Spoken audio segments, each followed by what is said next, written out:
We are gathered today in front of the International Civil Aviation Organization headquarters in Montreal.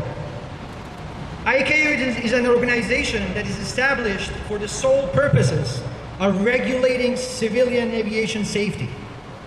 It regulates and assists member countries to maintain aviation standards that ultimately help save lives. It seems, however, there is a country that has fallen in the blind spot of ICAO, the Islamic Republic of Iran.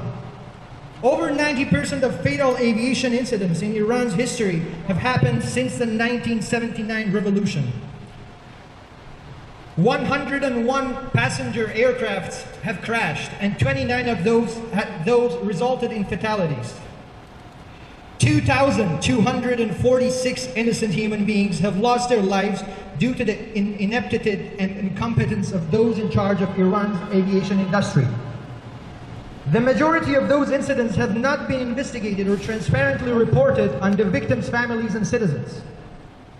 The latest example is the Tehran Yasuj crash that was investigated by Iran's Civil Aviation Organization, and a parliamentary review concluded that it was riddled with deceit, lies, and debauchery. The sanctions have been their scapegoats for endangering citizens' lives. Gambling and trade with innocent lives of people who are not mere memorial photos or statistics, but the Islamic government of Iran considers them subjects and nothing more. In an investigation conducted by the ICAO in 2010, it was concluded that contrary to Annex 13, the Iranian Air Accident Investigation Board is not independent of government and political influence, and that this must change. It never did. The regime's parliament came to the same conclusion, and still nothing changed.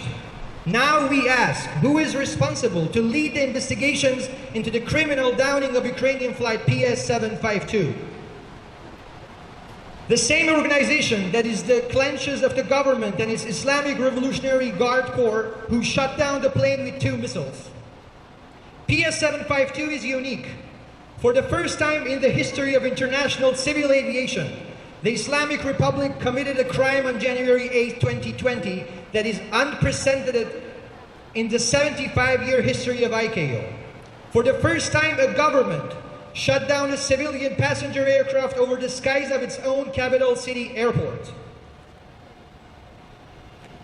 Let us examine the sequence of events over the past 18 months. On January 8, 2020, the Supreme National Security Council of Iran ordered the civilian airspace to remain open amid direct military confrontation with the United States. They themselves emphasized that the country was in complete state of war on that day. This decision to use innocent civilians as a human shield was made deep within the top echelons of power with the co-conspiracy of their bloodthirsty supreme leader. At the same time, a surface-to-air missile system was deployed to a location in the vicinity of Tehran's international airport. By early morning of that fateful day, all the pieces of a vicious crime were coming together. They claimed that the missile launcher was misoriented. They claimed that the missile launcher did not misidentify and target any other passenger airplanes that passed over its area of coverage after it was put on high alert. They claimed that the missile launcher operator was unable to make contact with his command center for authorization to fire.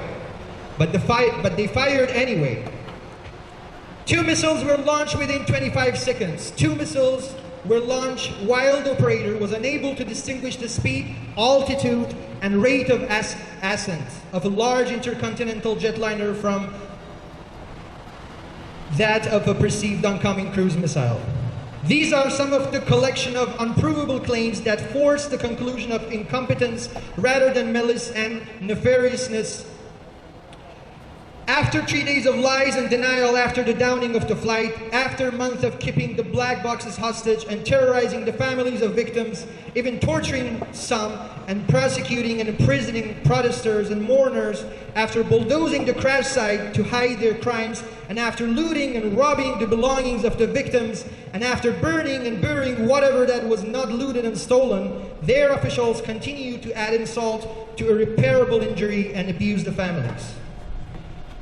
But what has been ICAO's response to these crimes and breaches throughout the long agonizing months? Nothing. No emergency meetings like what transpired within hours after the Belarusian hijacking a few months ago. No condemnation of the breaches of ICAO's conventions and Iran's inhuman acts. No urgency in taking action to ensure the safety of Iran's airspace. Not even a critique or condemnation of Iran's final report that was referred to the Canadian Prime Minister's Special Advisor, Mr. Rolf Goodell, as shambolic. To the contrary, ICAO has rewarded this offending member by meeting with his political leaders and cooperating with his representative, who is referred to by Javad Zarif as one of the culprits in the crime that led to the downing of flight PS752. Farhad Parvarish is known as a main figure in the IRGC's weapons smuggling to Syria and collaboration with the Quds Force that is officially listed by Canada as a terrorist organization. ICAO helps him to prepare Iran's final report, and as a recent reward, ICAO has allowed European airlines such as Austrian Airlines and Lufthansa to resume commercial flights over the still unsafe skies of Iran. All this without considering the tragic fact that 176 human beings were shot down by IRGC missiles over the skies of Tehran. What is ICAO thinking? Do any of the members believe that the Islamic regime follows the rule of law? Does the regime have any morals or principles? Are they capable of conducting a lawful and safe civil aviation system? Do they have the scientific or analytical and technical competence? No. The ICAO governs and its members must know that terrorism rules in Iran. The murders of civilians rule Iranians as they trample on every basic human right. Injustice rules Iran. The abject disregard of human life and the right of the children who were on board flight PS752 along with university students, accomplished professionals, and many other innocent civilians rules Iran. It is in the acknowledgement of a murderous ideology and death cult that we have come to a dead end with the international community.